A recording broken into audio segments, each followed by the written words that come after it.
picked up a hitchhiker who knew my name. It was a long stretch of highway through Arizona. Late summer, I had just gotten gas and a greasy breakfast burrito from a place that looked like it hadn't. T updated its prices since the 90s. I was headed west alone. My phone had no service, and I was already 2 hours past any town I could name. Then I saw him, a man walking along the shoulder, backpack, hoodie, thumb out. He looked rough, but not dangerous, maybe in his 30s, and it was brutally hot out.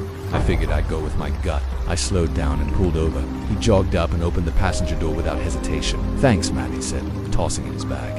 "You headed toward Flagstaff?" "More or less," I said. He gave me a weird smile, then buckled up. That'll work. We drove in silence for a while. I noticed a few things quickly. He didn't ask where I was from, didn't make small talk, just stared straight ahead then. Maybe 15 minutes in he spoke. "So, Dylan ... you do this often?" I felt a pulse of confusion tighten in my gut. I never told him my name. "Sorry," I said, trying to stay calm. "Did I say my name earlier?" He smiled again. Not friendly. That was it. No explanation. I played it off, laughed awkwardly. Weird coincidence. He didn't laugh, didn't blink. "You're headed to the cabin, right up near the rim." That froze me. I do have a cabin up near the Mogollon Rim. My family's place. Not even on GPS. I was planning to stop there overnight, but there's no way this guy could know that. Now I was thinking, had I seen him before? Somewhere online. Maybe he'd found my info somehow. I kept my voice steady. "Do I know you?" He didn't answer. He just turned to the window, leaned his forehead against the glass.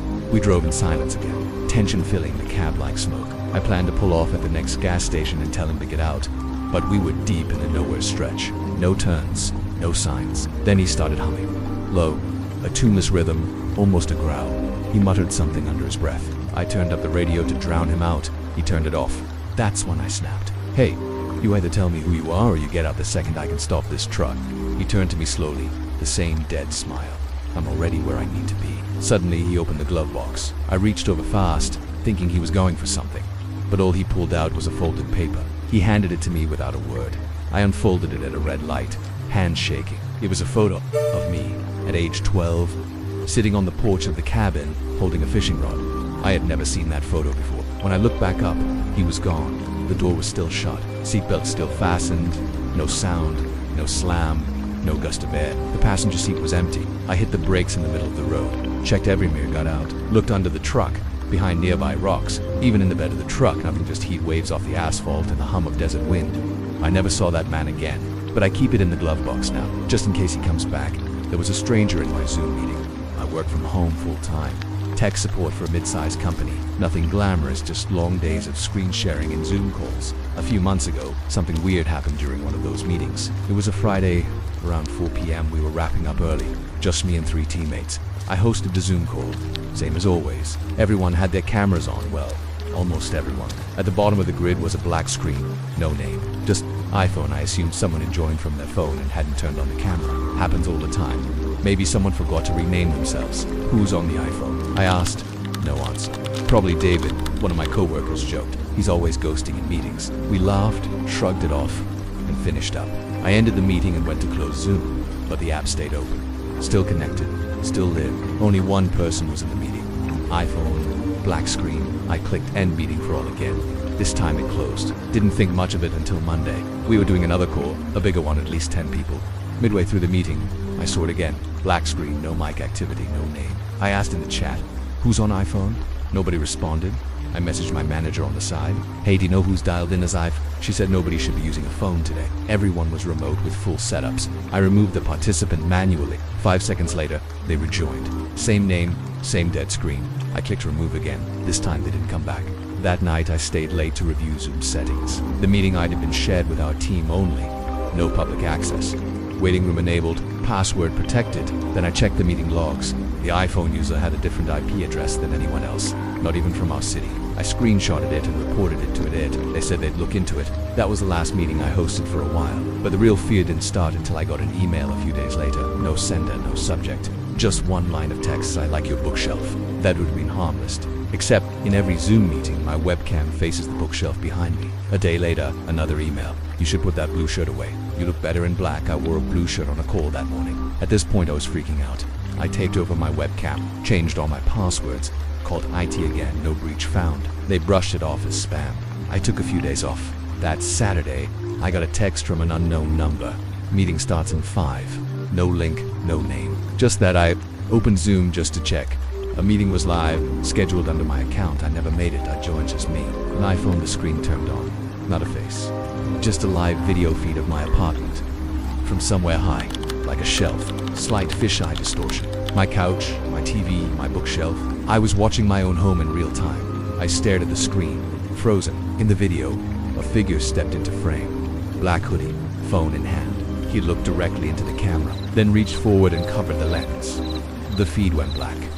I called the cops. They searched the apartment, found a small Wi-Fi camera hidden in a fake smoke detector above my bookshelf.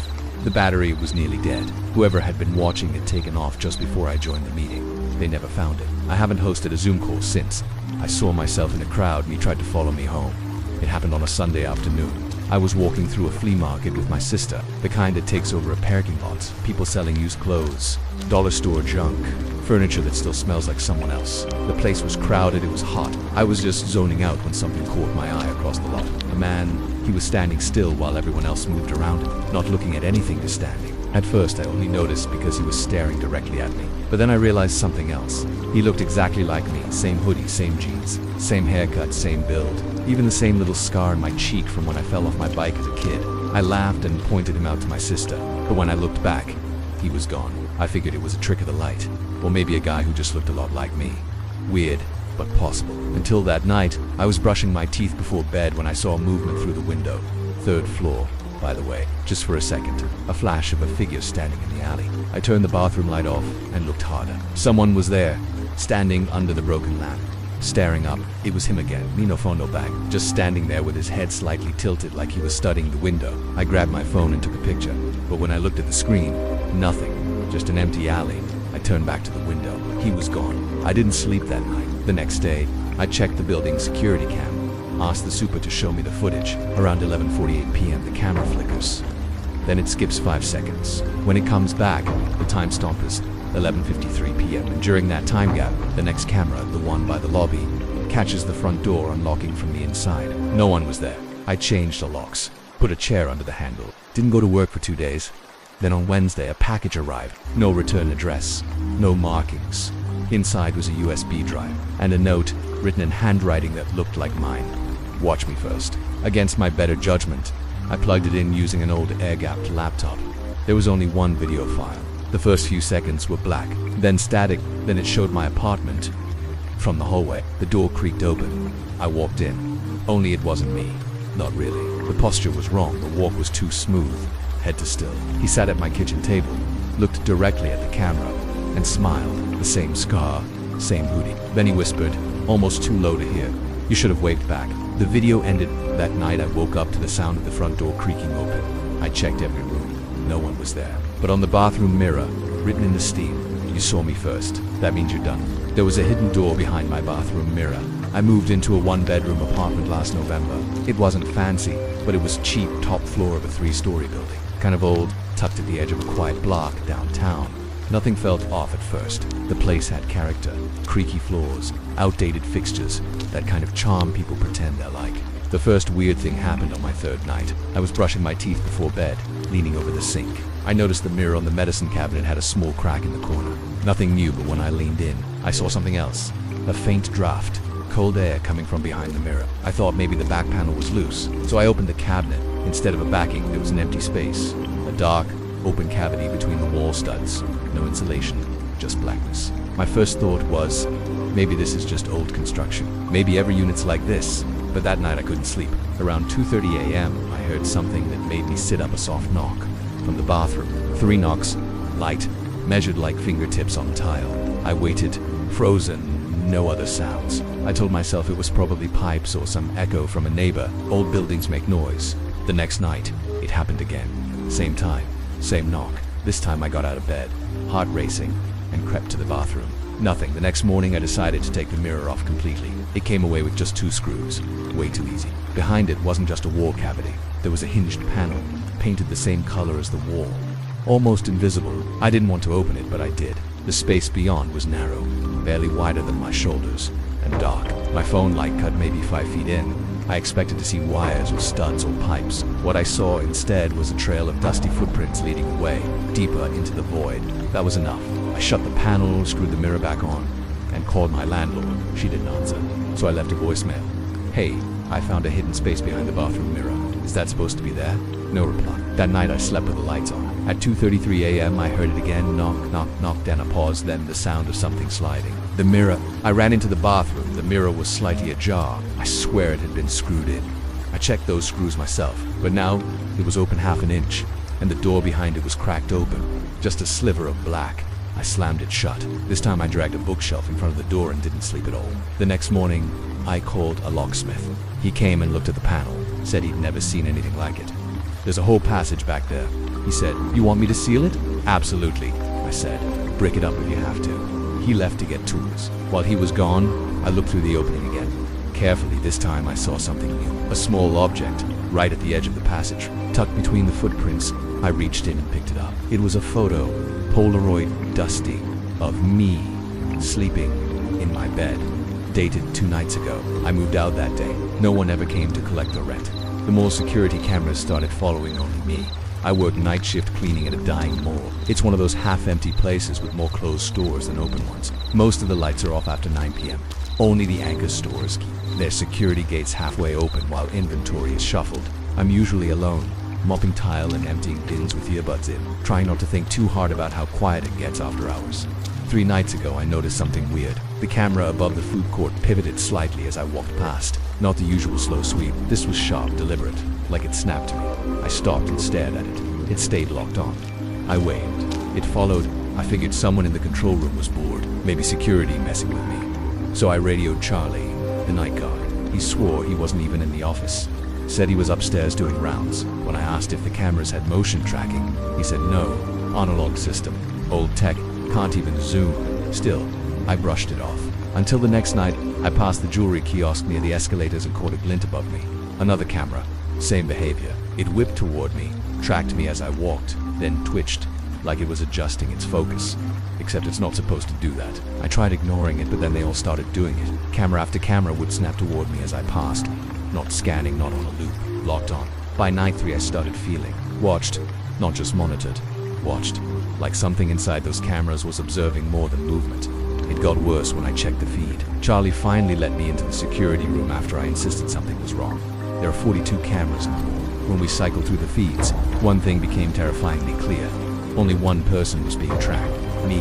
Every feed that should have been pointed at exits, stores, corridors, all had pivoted toward wherever I was. Even weirder, when I left an area, the cameras stayed fixed, as if waiting for me to return. Charlie got quiet. I've never seen him move like that, he said. Then he backed out of the room, made some excuse, and left me alone. That's when the monitors flickered, static for a second.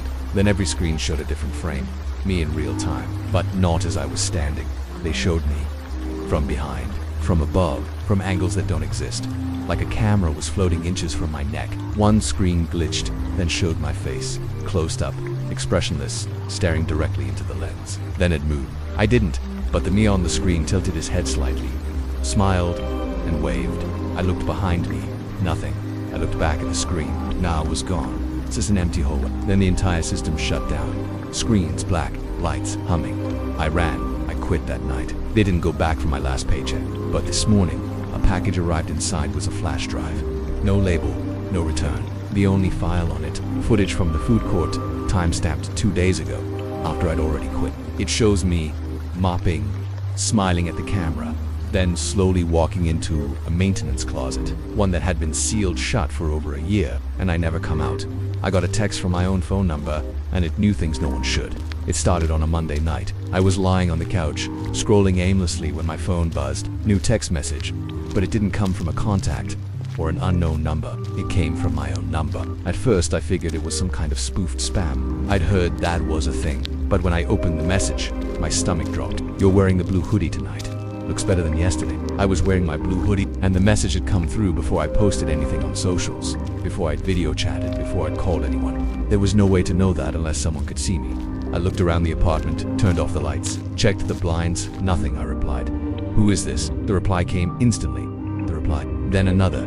"You forgot what you did." I called my provider. They said spoofing is common. Nothing to worry about. Change your number if you're paranoid. But I didn't that night. Just before bed, another message came through. "It's under the floorboards." I froze. I had Auntie told anyone about that. The floorboard in my closet that came up loose last year. I'd found a weird little gap underneath it. Thought it was nothing. I went and checked it again. This time, there was something inside. A photo, black and white, old, grainy, of me, standing in my kitchen, holding my phone, looking confused, like I was trying to figure out who was watching me. But the photo was taken from behind me. That same day, I don't know how it got there. The wood hadn't been disturbed. There was dust on it. I texted back, "What do you want?" The reply, "To remind you, before it all happens again, before the second version wakes up." That night, I dreamed I was being watched. Except it wasn't a dream, because the next morning I woke up to find my phone unlocked. Messages opened, the light still glowing, and a new photo on the lock screen of me, sleeping but in the background just by the door. Another me, standing, watching, my scar, my hoodie, but the eyes looked wrong. Too calm. I checked the logs. No apps had been opened, no security alerts. I tried factory resetting everything, wiped the phone, changed my passwords, enabled 2FA, everything. 2 days of silence. Then, just after midnight, "You're getting closer. Want to trade soon?" I didn't answer, but I know what it meant. Because the person in the mirror blinks just a little too late. Now, because my reflection has started smiling at times when I don't. And this morning, my own number called me. I didn't pick up, but the voicemail it left was only one sentence, spoken in my own voice. "Let me out, just for a day." The elevator skipped my floor, but someone got on anyway. It was just after midnight. I was coming home from work, dead tired, still wearing my name tag and scrubs. I live in a 14-story apartment building downtown. My unit's on the 11th floor. Nothing fancier, but secure. 2 cameras in the lobby, 1 in the elevator. Keycard access after 10 p.m. I scanned in.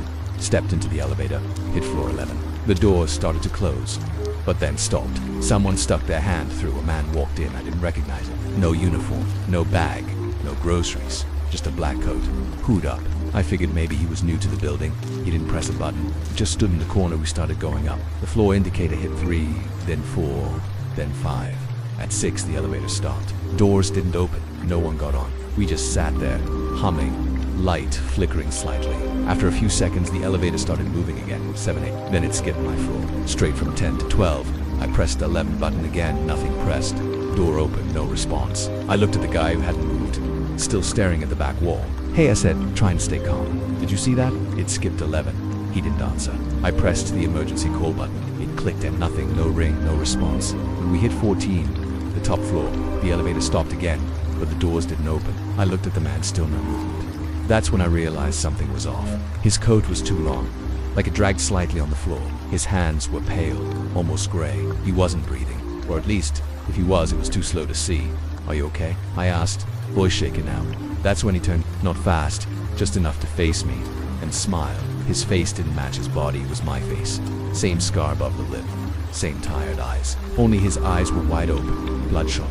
I backed into the corner, slammed every button on the panel. No response. The floor display flickered, then reset. 13, 12, 11. We were going back down. Fast, a man didn't move, just kept staring at me. I closed my eyes and prayed it was a dream, that I'd wake up on the couch with the TV still on. The elevator stopped. Floor 1, the doors opened. But the lobby wasn't the lobby anymore. It was dark, unlit, like an unfinished basement. Damp concrete, exposed pipes. Far down the hallway, I saw movement. Dozens of people, all standing completely still. Then the man stepped out. He turned, looked back at me, and whispered, "Your turn next." The doors shut.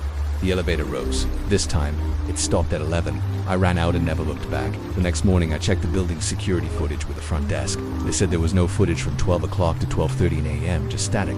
But someone did swipe into the building that night. Someone using my keycard. 2 minutes before I got there, there was knocking at my door every night. And no one was ever there. It started with a knock. Just after midnight, clear and sharp. 3 knocks on the front door of my apartment. I live alone on the 3rd floor. Only one way in. No balcony, no fire escape. 3rd floor. I got up, confused, a little annoyed, looked through the people. No one there. I opened the door anyway, dumb I know. The hallway was empty. Just the humming of the overhead lights and the distant clink of pipes somewhere below. I figured it was some drunk neighbor or someone knocking on the wrong door. But the next night, same thing. 3 knocks. 12:03 a.m. and again, no one there. It kept happening. Same time, same pattern. I stopped checking after the 4th night. Just lay there in bed, heart thudding, staring at the ceiling while the knocking echoed through my walls. I talked to the landlord. She said no one else had reported anything. I asked if the building had a prank problem. She said that unit's always been quiet. That's why people don't stay long. That was the first red flag. By the end of the week, I noticed something else. The knocking was getting louder and closer, like it wasn't just at the front door anymore. It moved first to the hallway outside my bedroom, then to the inside of the closet. Then, one night, from under the bed, I didn't check. I just lay there, frozen, while the knocking sounded inches from my face, separated by nothing but a mattress of fear. That night, I dreamed someone whispered my name over and over, right into my ear, until I woke up gasping for air. I started sleeping at my friend Eric's place. Thought maybe I was going First night I crashed on his couch. I woke up around 12:03 a.m. to a faint tap tap tap on the living room window. Third floor. Eric didn't hear it. Said I needed to sleep more and maybe drink less coffee. Maybe he was right, until the following morning when we found the message on his bathroom mirror, written in steam. Go home. I moved back in. Didn't know what else to do. That night, I blocked the front door with a chair, put towels under the closet, slept with the lights on. Las 12:03 a.m. knocking this time. From every wall, ceiling, closet, front door, even the bathroom mirror, the glass rattling with each thud like someone was trapped inside it. Then silence. And then, my phone buzzed. A text from a number I didn't know. Just 3 words. Let me in. I didn't reply. Then a knock, right behind my headboard. I jumped out of bed, turned every light on, grabbed a kitchen knife. And then, another text. Almost there. I didn't sleep, didn't eat, didn't leave the apartment the next day. I just sat in the center of the room, waiting. At exactly 12:03 a.m., there were no knocks, no texts, just silence. I thought it was over, until the fire alarm went off. Shrill, violent, and deafening. The hallway lights went out. The door behind me creaked open. I turned no one there. But the sound started again, from inside the walls. Then my phone buzzed one last time. The message simply said, "Thanks for letting me in."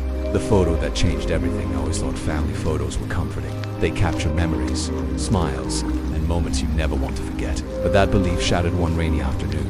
It was the day after our annual family reunion. I was sorting through boxes in my parents' attic when I found an old photo album. I'd seen these photos many times, but one envelope yellowed and sealed with a red wax stamp caught my eye. I hadn't noticed it before. It was labeled in spidery handwriting. "For when you're ready, curiosity gnawed at me." So I opened the envelope. Inside was a single Polaroid. The image was blurry at first, but as my eyes adjusted, I saw it clearly. It was a family portrait taken at last year's reunion. Everyone was there, mom and dad smiling, my cousins laughing except for one glaring anomaly. In the back row stood a stranger, half hidden in shadow. I didn't remember him at the reunion. At first I thought it must be a trick of the light or a blurred figure from a stray guest, but the photo was clear. The stranger wore a dark, old-fashioned coat, and his eyes, though hidden by low light, seemed to hold an unsettling intensity. There was something almost pleading about his gaze. I showed the photo to my parents that evening. My mother frowned and insisted that it wasn't here before. We've looked through these pictures every year. My father, usually pragmatic, didn't offer an explanation, only a long, troubled silence. For weeks I couldn't shake off the image. At night I'd replay it over and over in my mind. I began to wonder if I'd seen something supernatural at the reunion. But the family reunion had been ordinary, filled with laughter and old stories. Still, the stranger in the photo haunted me. Then strange things started happening. One evening, as I was hanging a new photo on my wall, a picture from the reunion with my family smiling in the backyard, noticed something odd. In the reflection of the glass frame, just behind my shoulder, stood a figure. I spun around, heart hammering, but the room was empty. Only my painted photo remained. At first, I assumed it was my imagination, but then my phone buzzed with a text message from an unknown number. "You saw me in your photo." I was waiting. I felt my blood run cold. I tried calling back. It went straight to voicemail. That night, I barely slept. In the dark, I could swear I heard low murmurs and footsteps outside my door. The next day, I started finding more photos in odd places, sometimes stapled to my desk, sometimes tucked into a book. Every one was a close-up of me, taken from behind, just as if someone was watching my every move. At a loss, I began researching the origin of that original Polaroid. I spoke with relatives, searched online forums dedicated to family mysteries, even contacted the photographer who once covered our reunion. Nothing made sense, no record of a mysterious guest, no reference in family archives, only that one photo that had appeared out of nowhere. Then, last week, I was home alone when I heard a noise from the living room. I grabbed my phone and, with trembling hands, recorded a short video. I tiptoed into the darkness, the video capture barely lighting up the room with the glow of my phone's screen. In the corner, barely visible, was a dark silhouette. I stopped filming. The silhouette froze. I never saw its face, only the outline of a man in a coat. After that, I deleted the video, too frightened to watch it again. But the dread remained, and then came the final blow. One night, as I lay in bed, my phone lit up with another message from the unknown number. "It's time. Come to the attic." I couldn't resist the urge to see what that meant. I crept up the stairs to the attic, heart pounding. The attic was dusty, filled with old boxes and relics from a past that seemed distant. In the middle of the room lay a single chair and a table. On the table, exactly where I'd expected the envelope, was another Polaroid. This new photo showed me, and it wasn't taken from before. But in the present, I was standing in front of the attic window, frozen in surprise. And behind me, in the reflection of the glass, stood the stranger. Only this time he was closer. His eyes, now unmistakably intense, stared directly at me, as if trying to reach out and pull me into the photograph. I dropped the phone. I knew then that the photo wasn't just a picture, it was a window, a portal to something or someone from outside our reality that had been waiting, watching us. I never fully recovered that night. The photo that changed everything left me with a silent question. Was I being invited or marked? I haven't taken another family photo since that day. Every mirror now feels like an invitation for someone to step through. I got a voicemail from myself. I was crying on the other end. It happened 3 nights ago. I got home late, dropped my bag, kicked off my shoes, and sat down to eat cold leftovers in front of the TV. Just after 1 a.m., my phone buzzed. One new voicemail. No missed call. No notification of someone trying to reach me. Just the voicemail.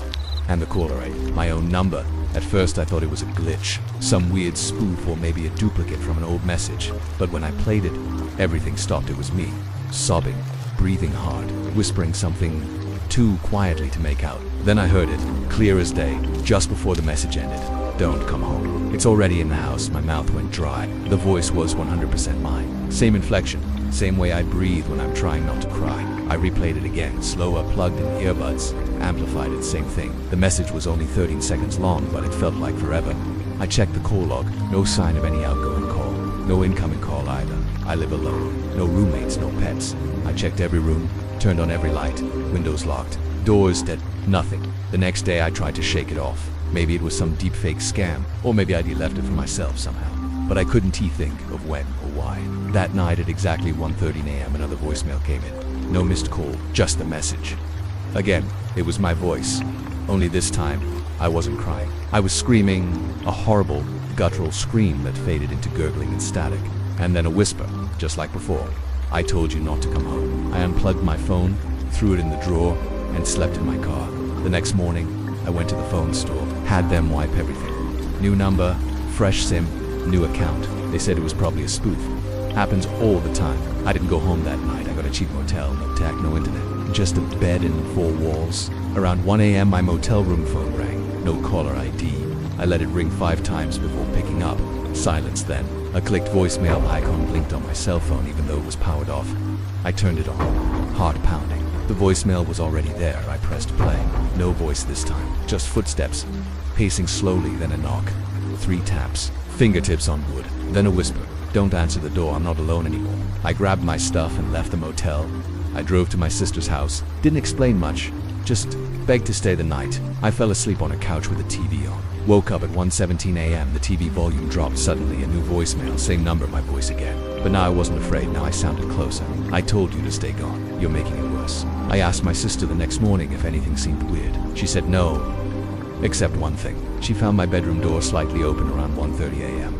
No one was supposed to be in there. I hadn't even told her which room was mine. I checked my phone again. One new photo in the camera roll. It was me, sleeping on a couch, taken from across the room. Timestamp 1:17 a.m. I was holding the phone in my hand when it was taken. If you made it to the end, thanks for staying in the dark with me. These stories weren't fiction. They were warnings. Someone else could be living just behind your closet. That sound in your recordings, it might not be you. Drop a comment if one of these stories messed with your head or if something similar has happened to you. I'm always listening. This is Halfway Dark. I'll see you when the lights go out.